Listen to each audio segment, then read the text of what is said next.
राम कृष्ण की प्यारी गैया सारे जग की माता है।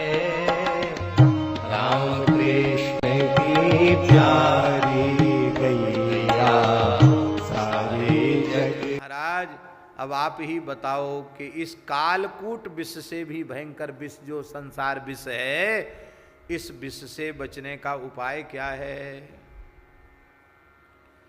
शंकर जी बोले उपाय तो यही है जो तुम लोग कर रहे हो, सब कुछ छोड़ के विरक्त हो जाओ। शरीर संसार के सारे संबंध त्याग कर, अहमता ममता त्याग करके निवृत्ति पथ का आश्रय ले लो, विरक्त हो जाओ और विरक्त होकर भजन करो। यही संसार रूपी विष से बचने का साधन है। बहुत बढ़िया बात है। ये लिखने योग्य श्लोक है जो हम अब कहने जा रहे हैं। सनकादिकों ने कहा महाराज विरक्त कहते किसको हैं? किसको विरक्त कहते हैं? अचला लंगोटी हमने पहन लिया, हम विरक्त हो गए। आपने लांग लगा के धोती पहन ली, आप गृहस्थ हो गए। हमने दाढ़ी रखा ली, हमारे जटा रखा लिए, हम विरक्त हो गए। आपकी दाढ़ी मूछ मुड़ी हुई है, आप गृहस्थ हो गए। अरे भाई ये भी वेशभूषा है, पर ये केवल वेशभूषा मात्र है, वस्तुतः विरक्ति है क्या? बहुत बढ़िया श्लोक है, लिखने योग्य श्लोक है, बहुत बढ़िया श्लोक। क्या कहना? तस्मात्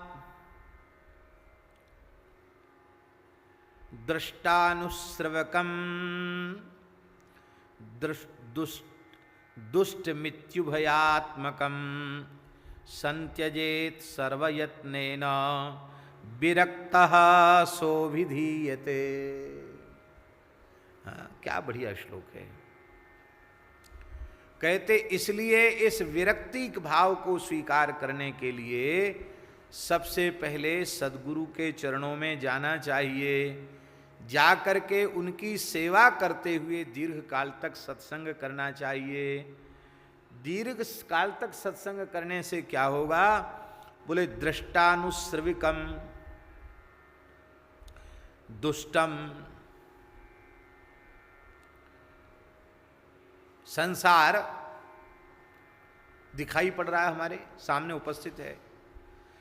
कुछ ऐसा है जो हमारे अनुभव में आ रहा है, कुछ ऐसा है जो हमारे अनुभव में नहीं आ रहा है। जैसे, ध्यान से सुने, जैसे संसार के भोग पदार्थ हमें दिख रहे हैं, पर स्वर्गादि लोकों के भोग तो हमको दिखते नहीं है। दिखते हैं क्या?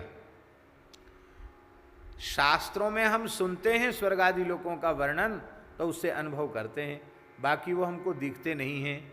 लेकिन फिर भी जब हम प्रामाणिक रूप से सुनते हैं तो उन स्वर्गादि लोकों में प्राप्त होने वाले भोगों का लालच हमारे भीतर जग जाता है कि हम स्वर्ग जाएंगे, हमको अमुक अमुक भोग वहां मिलेंगे।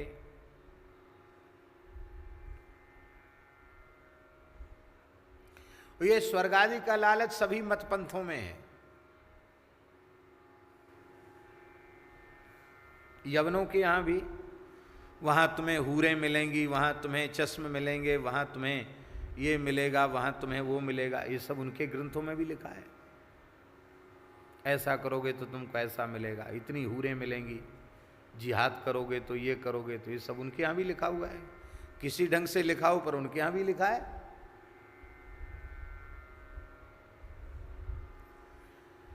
तो संत सद्गुरु का संग करके दृष्ट और आनुश्रविक समस्त प्रकार के भोगों से मन की वृत्ति हटा ले। न ये भीतर से पक्का निश्चय कर ले कि न तो इस धरती का कोई पदार्थ भोग हमको चाहिए और न ही स्वर्गादि लोकों का कोई भोग पदार्थ, ब्रह्मलोक तक हमको कुछ नहीं चाहिए। ऐसा निश्चय करके साधन में प्रवृत्त हो जाए, उसको विरक्त कहते हैं। राम कृष्ण की प्यारी गैया सारे जग की माता है। राम कृष्ण की प्यारी